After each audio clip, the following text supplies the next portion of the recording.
أعوذ بالله من الشيطان الرجيم بسم الله الرحمن الرحیم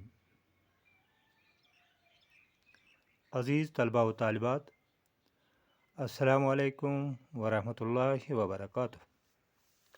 ہمارا آج کا موضوع ہے فانی بدایونی کی غزل۔ پیش خدمت ہے اس غزل کا پہلا شعر۔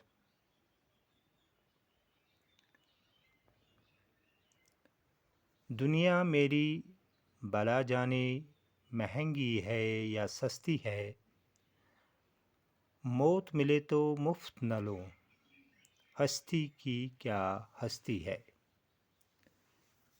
اس شعر میں جو مشکل الفاظ ہیں وہ ہے ہستی کے معنی زندگی، وقت، قدر و قیمت۔ تو آتے ہیں تشریح پر۔ پہلا شعر ہے یہ مطلع غزل کا۔ اس شعر میں فانی بدایونی فرماتے ہیں کہ مجھے اس دنیا سے کچھ لینا دینا نہیں۔ اگر مجھے موت بھی مفت میں ملی تو میں اسے بھیک سمجھ کر نہیں لوں گا۔ شاعر اس شعر میں دنیا سے بیزار نظر آتا ہے۔ دوبارہ آتے ہیں تشریح پر۔ اس مطلب میں فانی بدایونی فرماتے ہیں کہ مجھے اس دنیا سے، چاہے یہ مہنگی ہے یا سستی ہے، یہ کچھ بھی ہے، اس میں آرام ہے یا آسائش ہے، مجھے اس سے کچھ لینا دینا نہیں۔ اگر مجھے موت بھی مفت میں ملے تو میں بھیک سمجھ کر اسے نہیں لوں گا۔ شاعر اس شعر میں دنیا سے بیزار نظر آتا ہے۔ آتے ہیں دوسرے شعر پر۔ دوسرا شعر ہے آبادی بھی دیکھی ہے ویرانے بھی دیکھے ہیں۔ آبادی بھی دیکھی ہے ویرانے بھی دیکھی ہے، جو اجڑے اور پھر نہ بسے دل وہ نرالی بستی ہے۔ آبادی بھی دیکھی ہے ویرانے بھی دیکھے ہیں، جو اجڑے اور پھر نہ بسے دل وہ نرالی بستی ہے۔ اس شعر میں مشکل الفاظ ہے ویرانہ۔ ویرانہ کے معنی ہے جہاں آبادی نہ ہو، اور نرالی انوکھی۔ اب آتے ہیں تشریح پر۔ دوسرا شعر ہے غزل کا۔ اس شعر میں فانی بدایونی فرماتے ہیں کہ اجڑی ہوئی بستیاں پھر بسائی جا سکتی ہیں، اور ویرانوں کو بھی آباد کیا جا سکتا ہے، لیکن دل ایک ایسی بستی ہے کہ ایک بار یہ اجڑ جائے تو بسانا ناممکن ہے، دوبارہ جوڑا نہیں جا سکتا۔ دوبارہ آتے ہیں تشریح پر۔ اس شعر میں، دوسرے شعر میں فانی بدایونی فرماتے ہیں کہ اجڑی ہوئی بستیاں ان کو بسایا جا سکتا ہے،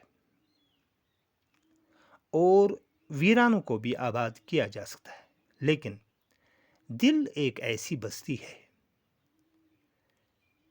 جس کو بسانے میں عمر لگ جاتی ہے۔ ایک بار ٹوٹ گئی بستی تو پھر بسانا ناممکن ہے، دوبارہ جوڑا نہیں جا سکتا۔ دوسرا شعر تھا یہ۔ اب آتے ہیں تیسرے شعر پر۔ تیسرا شعر ہے